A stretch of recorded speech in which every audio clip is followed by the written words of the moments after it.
할렐루야. 오늘도 함께 마태복음 말씀 묵상하는 모든 분들을 주님의 이름으로 환영하고 축복합니다.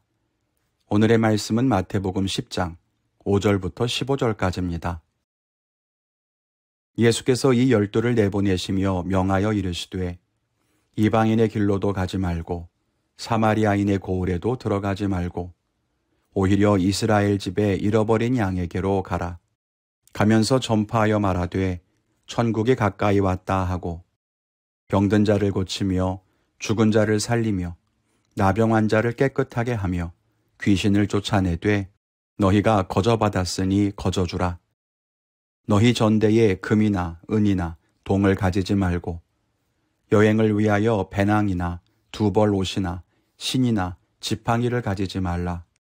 이는 일꾼이 자기의 먹을 것 받는 것이 마땅함이라.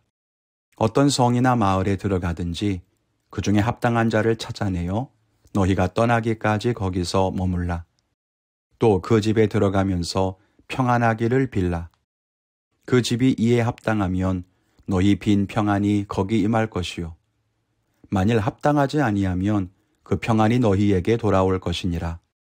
누구든지 너희를 영접하지도 아니하고 너희 말을 듣지도 아니하거든 그 집이나 성에서 나가 너희 발에 먼지를 떨어버리라. 내가 진실로 너희에게 이르노니 심판날에 소돔과 고모라 땅이 그 성보다 견디기 쉬우리라. 아멘. 예수님께서는 12제자를 세상으로 보내셨습니다. 그러면서 말씀하시기를 이방인의 길로도 가지 말고 사마리아인의 마을로도 가지 말고 이스라엘 집에 잃어버린 양에게 가라고 하십니다. 이스라엘의 회복이라고 하는 개념은 유대인들에게 조금 특별한 의미를 갖습니다. 원래 이스라엘에 12지파가 있었죠. 처음에는 야곱의 12아들이 각각 각 지파를 이루었다가 이후 레위 지파는 하나님께 속하게 되고 요셉의 두 아들이 각각 지파를 이루면서 새로운 12지파가 됩니다. 그러다가 남유다와 북이스라엘로 나뉠 때 북쪽에는 10개 지파가 남쪽에는 2개 지파가 있었는데 북이스라엘이 아수르에게 먼저 멸망을 당하고 아수르의 혼혈 정책으로 10개 지파는 자연스럽게 사라지게 됩니다. 그래서 유대인들이 북이스라엘 지역이었던 사마리아 사람들을 경멸했던 겁니다. 그래서 유대인들은 이스라엘의 회복이라고 하면 북이스라엘의 10개 지파를 다시 회복하는 것, 그것을 먼저 생각했습니다. 그런데 예수님은 단순하게 이스라엘의 10개 지파를 다시 회복해서 온전한 12지파를 만드는 것, 그것을 의미한 것이 아니고 또 로마의 지배에서 벗어나 자유를 얻는 것을 의미한 것도 아니고 이스라엘이 온전한 하나님의 백성으로 회복되고 신앙의 껍질이 아닌 본질을 회복하기를 원하셨던 겁니다. 오늘 말씀을 통해서 몇 가지만 생각해보고 내를 나누겠습니다. 첫째는 예수님이 행하신 것을 하라는 것입니다. 7절부터 말씀을 보면 예수님께서는 제자들을 세상에 보내시면서 그들에게 이런 일을 하라고 말씀하십니다. 천국이 가까이 왔다고 전파하고 병든 자를 고치고 죽은 자를 살리고 나병 환자처럼 부정한 사람들은 깨끗하게 하고 귀신을 쫓아내라는 것입니다. 그런데 이 일은 예수님께서 공생의 기간 동안 행하신 일이죠. 즉 예수님께서는 예수님이 하신 일을 제자들에게 그대로 행하라고 말씀하십니다. 그것이 제자들에게 요구하시는 예수님의 바람이기도 합니다. 하나님은 우리를 제자로 부르셨고 세상으로 보내셨습니다. 그럼 우리들이 행해야 하는 일도 마찬가지로 예수님이 행하신 그 일을 행해야 합니다. 우리는 천국이 가까이 왔다고 전파하는 일에 힘써야 합니다. 병든 자를 고치고 죽은 자를 살리며 부정한 자들을 깨끗하게 회복하는 일에 신경 써야 합니다. 예수님은 우리가 그 일을 행해야 한다고 말씀하십니다. 그런데 우리는 무엇에 힘쓰고 있습니까? 교회를 얼마나 많이 세우느냐, 교회를 얼마나 크게 만드느냐, 혹시 그렇게 성장주의에 빠져 있진 않습니까? 모든 약한 것들을 회복하셨던 예수님과는 달리 나만의 성공과 복을 얻기 위해 신앙을 이용하진 않습니까? 우리 신앙의 방향성은 하나님이 우리를 부르셨다는 사실에 맞춰져 있습니까? 아니면 하나님을 믿으면 복을 받는다는 것에 맞춰져 있습니까? 요한복음 14장에는 나를 믿는 자는 내가 하는 일을 그도 할 것이요 또한 그보다 큰 일도 할 것이라고 말씀하셨습니다. 그 이유는 예수님이 행하신 그 일을 할 수 있는 권능을 이미 우리에게 주셨기 때문입니다. 예수님이 하신 일, 그보다 더 큰 일을 행하는 우리 모두가 되기를 바랍니다. 둘째는 생활의 염려를 하나님께 맡기라는 것입니다.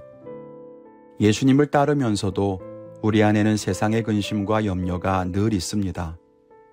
그런데 예수님께서는 제자들을 보내면서 금이나 은을 가지고 다니지 말고 두벌 옷도 챙기지 말라고 하십니다. 이것은 하나님께서 우리의 필요를 채우신다는 그 믿음에 근거합니다.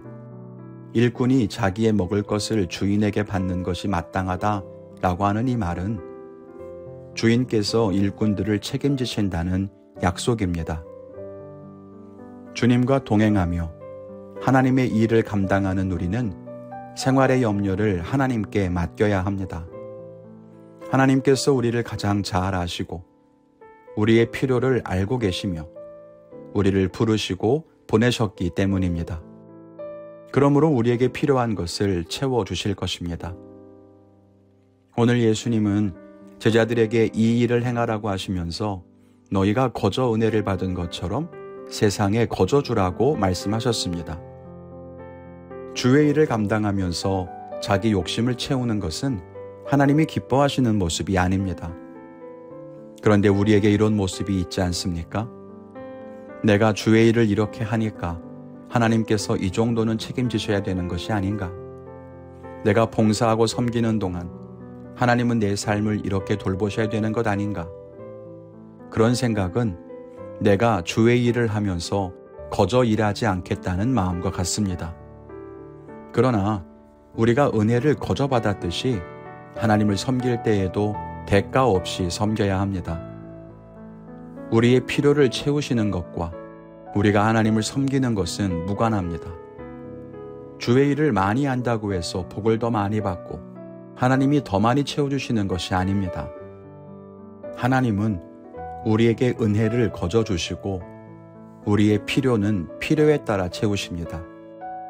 마찬가지로 우리도 하나님의 부르심에 따라 섬기는 것은 섬기는 것이고 하나님께 은혜를 받는 것은 그것만으로도 감사해야 할 일이라는 것을 잊어서는 안 됩니다. 우리 성도님들이 오늘 하루도 하나님이 보내신 자리에서 예수님이 행하신 일을 행하며 살게 되시기를 바랍니다. 우리의 필요를 아시고 삶의 문제를 아시는 주님이 우리를 책임지신다. 이 믿음으로 평안 가운데 승리하시기를 바랍니다. 저는 오늘 말씀을 통해서 제가 지금 하는 일이 예수님이 행하신 일과 같은지 점검하려고 합니다. 예수님처럼 천국 복음을 정말 전하고 있는지, 사람을 살리는 일에 힘쓰고 있는지 돌아보고 남은 연말에 그리고 내년 목회에 어떤 일들을 더욱 힘써야 할지 고민하는 하루가 되겠습니다. 여러분은 어떤 결단을 하셨습니까? 믿음으로 살아가는 여러분의 하루를 축복하며 응원합니다. 주 안에서 승리하십시오. 감사합니다.